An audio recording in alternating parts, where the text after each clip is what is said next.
local.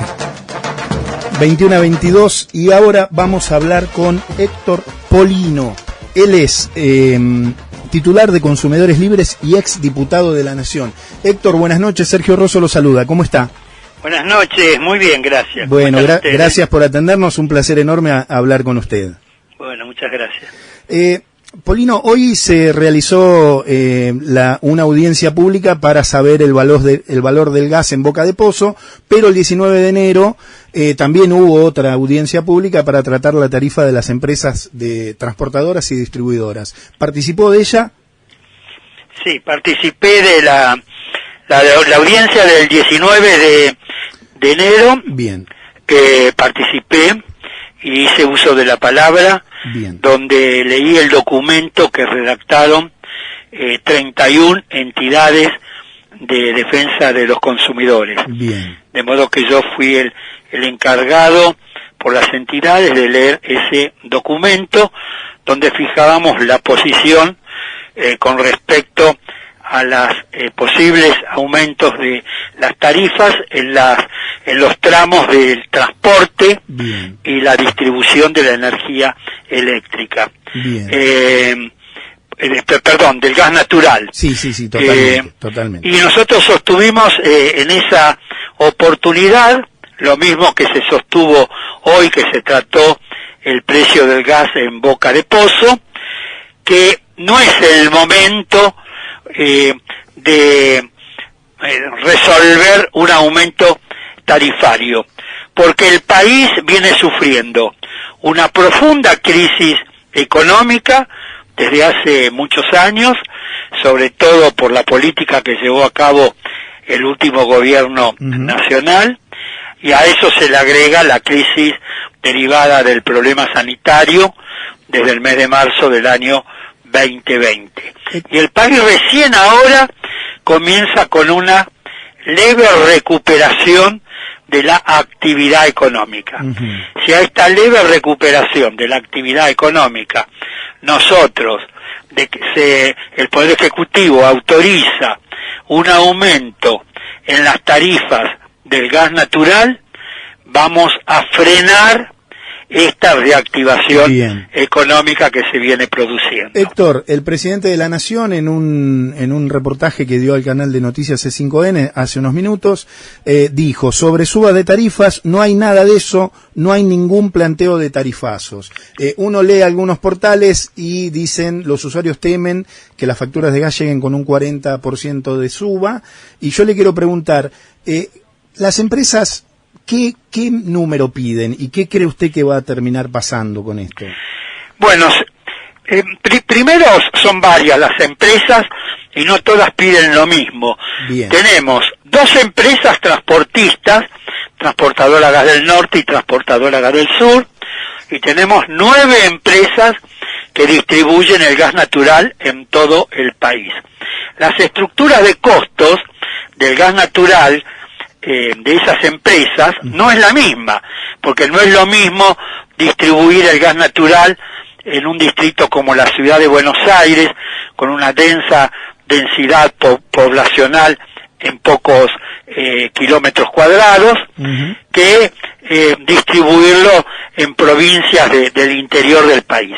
Pero, en síntesis, el promedio de aumento que vienen reclamando las transportadoras, las distribuidoras y hoy las que sacan el gas en Boca de Pozo y lo introducen en el punto del transporte, estaríamos en un promedio de un 40% como mínimo del aumento del metro cúbico de gas natural. Bien. Funcionarios del gobierno han estado hablando de un aumento de un 20%. Bien. Bueno, nosotros no estamos de acuerdo, las entidades de defensa de los consumidores, ni con el 20, ni por supuesto con el 40%, por las razones que acabo de señalar. Y que al mismo tiempo hemos sostenido que hay que segmentar las tarifas, porque no puede ser que pague la misma tarifa un banco, un bingo, que una pequeña mediana empresa. Bien. No es lo mismo que pague la misma tarifa un usuario que vive en Puerto Madero que un usuario que vive en un barrio humilde o de clase media de la ciudad de Buenos Aires o del conurbano bonaerense. Está clarísimo. En que en consecuencia hay que segmentar el valor de la tarifa y en quitar subsidios a aquellos sectores sociales que están en condiciones económicas de pagar el valor de la tarifa plena. Clarísimo. Y en cambio hay que mantener los subsidios para aquellos usuarios que por sus niveles de ingreso no están en condiciones de soportar ningún aumento en las circunstancias actuales. Estamos hablando con Héctor Polino, titular de Consumidores Libres. Héctor, yo he cubierto un montón de audiencias públicas tanto en la ciudad, sé que las organizaciones de defensa de consumidores como las suyas son muy, participan, son muy activas. Le quiero preguntar algo que ¿sirven para algo las audiencias? Digo, al no ser vinculantes las audiencias públicas, digo, porque hay muchas audiencias donde se resuelve según los que participan en un sentido y después los gobiernos, sea cual sea, dictaminan en cualquier otro sentido. Muy buena la pregunta. Las audiencias públicas no son vinculantes. Claro. Y no podrían serlo porque ¿cuántos votos tengo yo cuando hablo en nombre de Consumidores Libres? Bien. ¿Cuántos votos tiene el defensor del pueblo de una determinada localidad? ¿Cuántos votos tiene cuando habla un concejal, habla un diputado provincial, nacional, un senador, habla el representante de una cámara empresaria?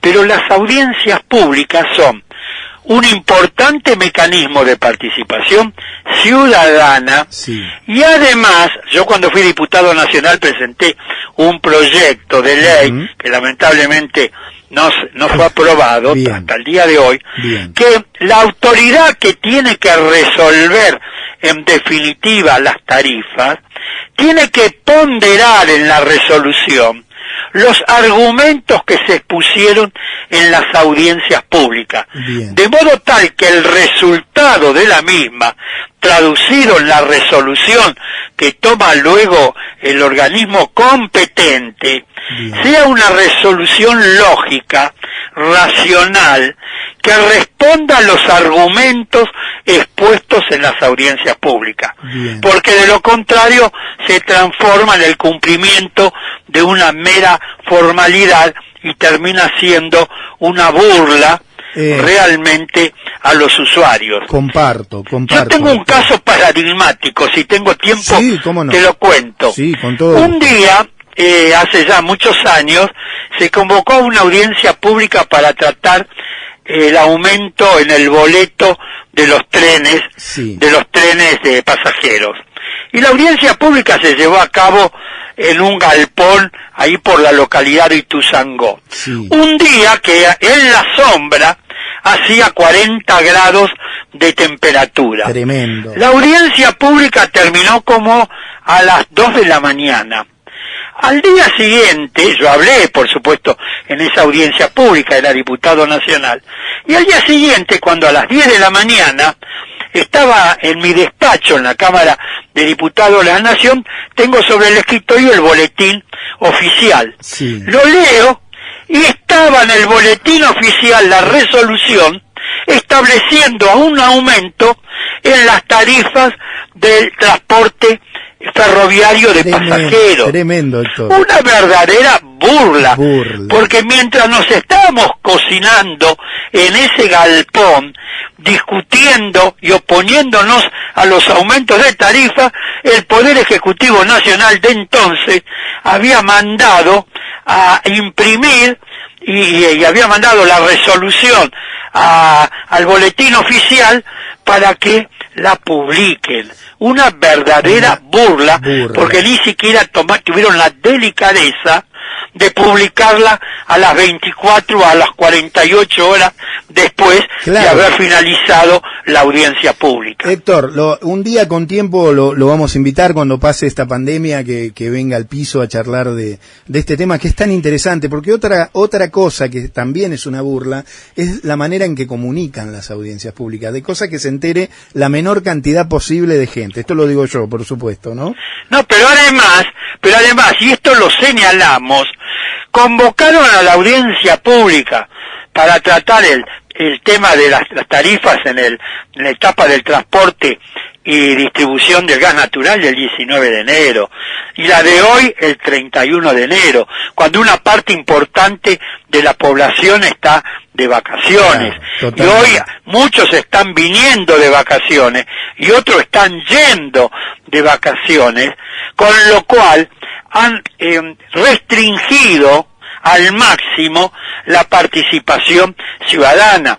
Y lo hemos demostrado, y hemos presentado una nota a las 31 entidades pidiendo que se suspendan estas audiencias que se llevaron a cabo el 17 y el día de hoy de enero para el mes de marzo, claro, para que pueda existir mayor participación de los usuarios. Totalmente. Por supuesto, la nota no la contestaron, no la contestó el organismo al que fue presentada, que es el Enargas.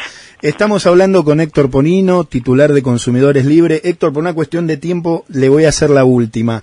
Sí. La verdad que hay toda una disparada de precios, digo, después de las vacaciones, empiezan las clases. ¿Cómo se controla eso? ¿Qué nos puede decir? ¿Qué idea tiene usted al respecto? ¿Qué mirada? Y tengo una mirada que sobre el proceso inflacionario de la Argentina, que no es desde ahora, sino desde hace muchos años, sí, pero solamente hay en el mundo 2 países que tienen un mayor porcentaje de inflación anual que la República Argentina. Sí. Algo venimos haciendo mal desde hace mucho tiempo. Los programas que pone en funcionamiento el gobierno, como el programa, continuar con el programa de precios cuidados que arrancó en el mes de enero del año 2014, o el congelamiento de precios que hubo desde octubre hasta del año 2021 hasta el 7 de enero del 2022 y demás, requiere de un mayor grado de compromiso de las distintas áreas específicas de los gobiernos provinciales y municipales en el contralor de los precios. Porque en un país como la Argentina, que tiene la superficie territorial de 2.800.000 kilómetros cuadrados, solamente superado en el mundo por 6 países, y en América solamente esa superficie territorial es superada por 3 países, Canadá, Estados Unidos de Norteamérica y Brasil, es absolutamente imposible que un conjunto de empleados de la Secretaría de Comercio Interior del Gobierno Nacional, cualquiera sea el signo político del gobierno de turno, puedan controlar lo que pasa en un supermercado, claro, por ejemplo, de la provincia de Tierra del Fuego, o de Misiones, o Catamarca, o Santa Fe, o el interior de la provincia de Buenos Aires. Totalmente. Tienen que comprometerse en el control de esos programas, de los precios establecidos en esos programas, las distintas áreas competentes que tienen los gobiernos provinciales y municipales. Porque consumidores somos todos, independientemente del partido político de nuestra preferencia, de la agrupación o en los candidatos que hayamos votado en las últimas elecciones, etcétera. Bien, de modo que hay que acompañar las medidas que se toman, que tienen como finalidad proteger los derechos y el bolsillo de los consumidores, sobre todo de aquellos de menores ingresos. Bien, impecable, Héctor. ¿Cómo se comunican con Consumidores Libres? ¿Alguien que nos está escuchando tiene alguna página, algún teléfono? Sí, consumidores libres@yahoo.com.ar. Bueno. Y lamentablemente por el tema del coronavirus, Claro. problemas sanitarios, no se atiende ahora personalmente. Bien. Tenemos el local ahí en la calle Bartolomé Mitre y Riobamba, donde todos los meses tenemos que pagar el alquiler, la luz, las expensas y demás, pero el personal no va a trabajar, entonces atendemos todo por teléfono y a través de los correos, a las computadoras y los correos electrónicos. Se entiende perfecto. Héctor Polino, titular de Consumidores Libres. Héctor, gracias por la comunicación y bueno, está en contacto con nuestra productora, micrófonos abiertos para lo que necesite siempre. Muchas gracias, que sigas muy bien, adiós. Gracias. Héctor Polino, titular de Consumidores